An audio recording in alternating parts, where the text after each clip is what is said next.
Good morning, students. In last lecture, we studied about human settlement and land use, meaning of human settlement, types of settlements, types of urban settlements, rural settlements and urban settlements, land use and classification of land use. In today's lecture, we are going to learn next important topic, land use in urban areas, rural urban fringe, suburbs. So first of all, we studied about land use in urban areas. विद्यार्थी मित्रांनो, मागच्या लेक्चर्समध्ये आपण मानवी वस्त्या तसेच भूमी उपयोजन, मानवी वस्त्या म्हणजे काय, मानवी वस्त्यांचे प्रकार, ग्रामीण वस्त्या, शहरी वस्त्यांचे प्रकार, तसेच भूमी उपयोजनाचे वर्गीकरण, त्याच्यामध्ये ग्रामीण भूमी उपयोजन इत्यादींचा अभ्यास केला. आजच्या या लेक्चरमध्ये आपण नागरी भूमी उपयोजन, ग्रामीण नागरी झालर क्षेत्र आणि उपनगरे या घटकांचा आपण अभ्यास करणार आहोत. Let's see the first topic, land use in urban areas. First of all, in urban areas, mostly the land use is used for residential areas or residential purpose. Any of those land which man uses for his dwelling, he builds up land cover and carries out constructions. नागरी भूमी योजनामध्ये पहिला महत्त्वाचं क्षेत्र आहे ते म्हणजे निवासी क्षेत्र. निवासी क्षेत्र म्हणजे माणूस जिथे राहतो, जिथे त्याचा निवारा असतो, जिथे त्याचं घर असतं, त्याला त्याचं निवासी क्षेत्र असे म्हणतात. माणसाने स्वतःच्या निवासासाठी बांधकाम केलेले क्षेत्र किंवा भूमी आच्छादन म्हणजेच निवासी क्षेत्र असे म्हणतात. Next one is that industrial areas. According to industrial area, the land where any of the manufacturing activities exist, like land cover where people work for their livelihood, land use etc. पुढचा महत्त्वाचा घटक आहे ते म्हणजे औद्योगिक क्षेत्र. औद्योगिक क्षेत्रामध्ये अशी जमीन जेथे कोणत्या ना कोणत्या वस्तुनिर्मितीचे कार्य चालते, तसेच भूमी आच्छादन जेथे लोक स्वतःच्या उपजीविकेसाठी काम करत असतात. Next one, institutional areas. The space over which the educational centers, universities, insurance offices, cantonments and similar to the activities exist are used for the activities associated with all these land uses and these land uses. Here you know that as per the institutional views, commercial views, number of land space area is required for the educational center, universities, insurance offices. That time these types of the area which occupied by the institutional areas. पुढचा महत्त्वाचं क्षेत्र आहे ते म्हणजे संस्थात्मक क्षेत्र. शैक्षणिक संस्था, विद्यापीठे, मुख्य कार्यालय, छावणी इत्यादींच्या कार्यासाठी व्यापलेली जमीन, या जमिनीचा वापर वरील कार्यासाठी केला जातो, ते म्हणजेच संस्थात्मक क्षेत्र. Number 4 is that recreational areas. According to recreational areas, the place or land cover area where the people visit to seek entertainment for their land use, like parks, playgrounds, open or closed theaters, etc., green gym, gardens, all these are examples which occupied by recreational areas. The main purpose of these recreational areas is that human entertainment. पुढचं एक महत्त्वाचं क्षेत्र आहे ते म्हणजे मनोरंजनाखालील क्षेत्र.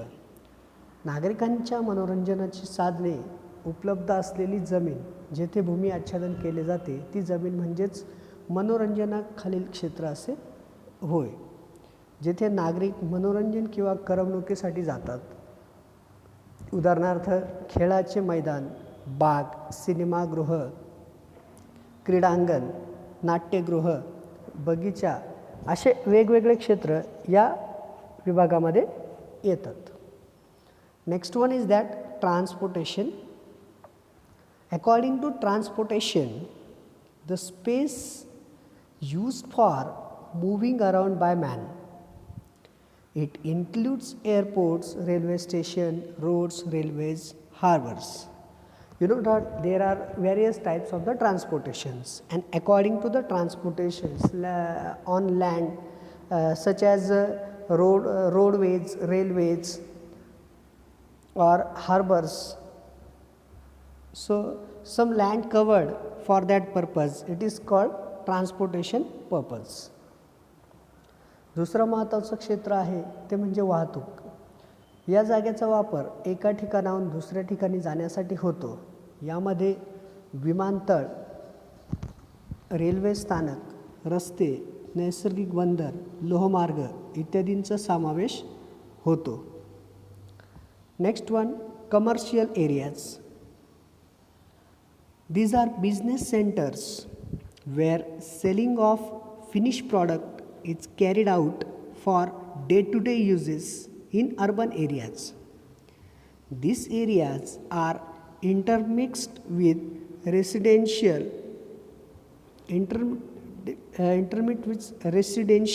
areas.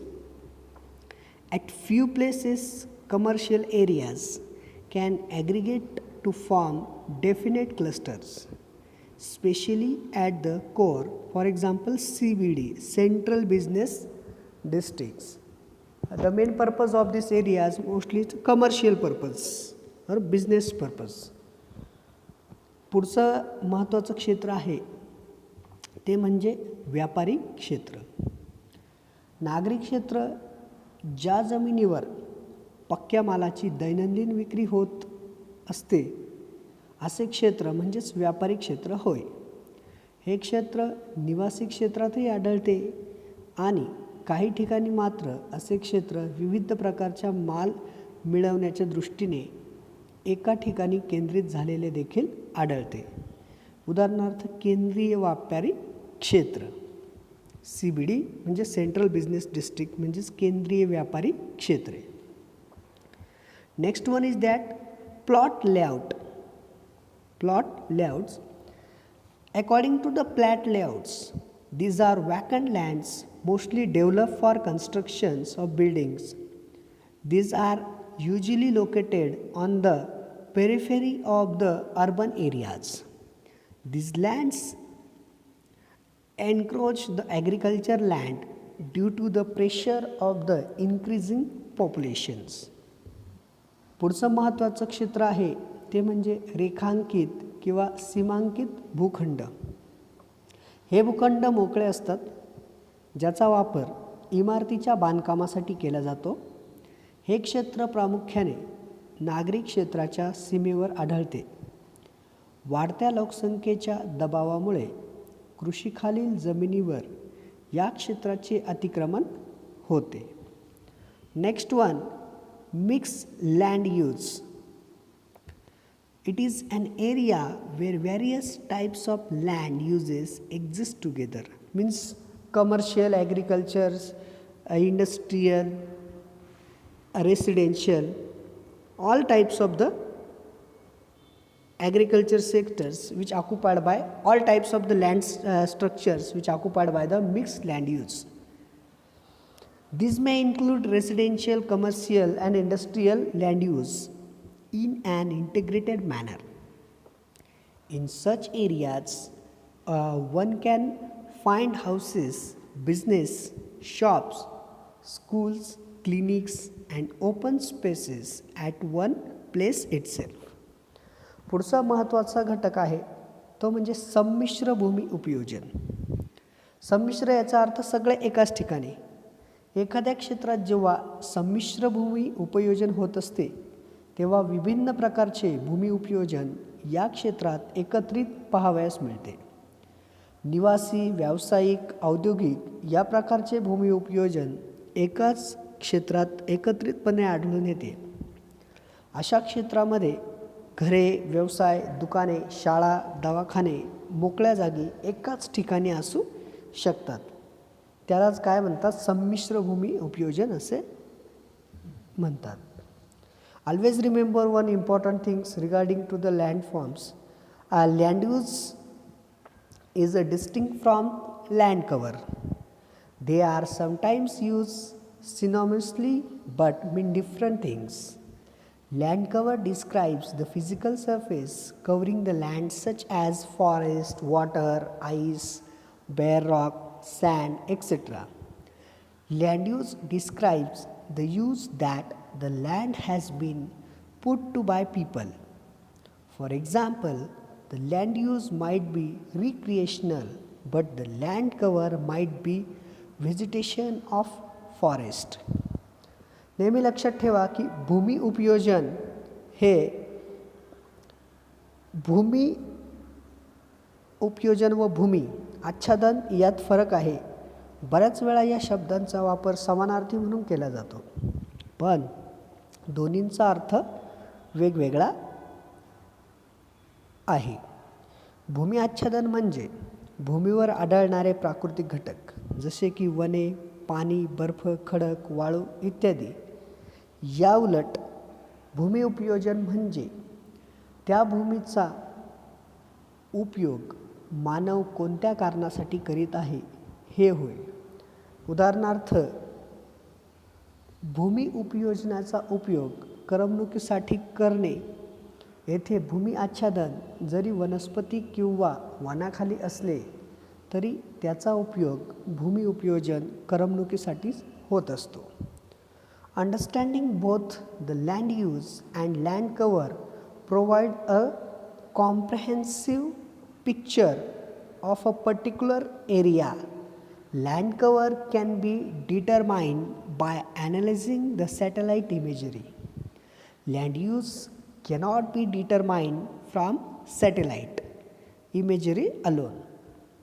एखाद्या क्षेत्रांचे भूमी आच्छादन व भूमी उपयोजन समजल्यास त्या क्षेत्राचे संपूर्ण आकलन आपल्याला होते. भूमी आच्छादन हे उपग्रहीय प्रतिमांद्वारे समजले जाऊ शकते, परंतु भूमी उपयोजन उपग्रहीय प्रतिमांद्वारे सांगितले जाऊ शकत नाही. Next one. Here a small activity is given.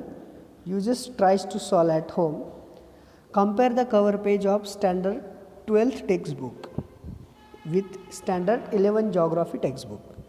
Discuss in class, at home or anywhere and write a short paragraph about the changes in land use, land cover in your own words. इथे तुम्हाला या संदर्भात एक छोटीशी कृती करायची आहे. कृती अशी की तुम्हाला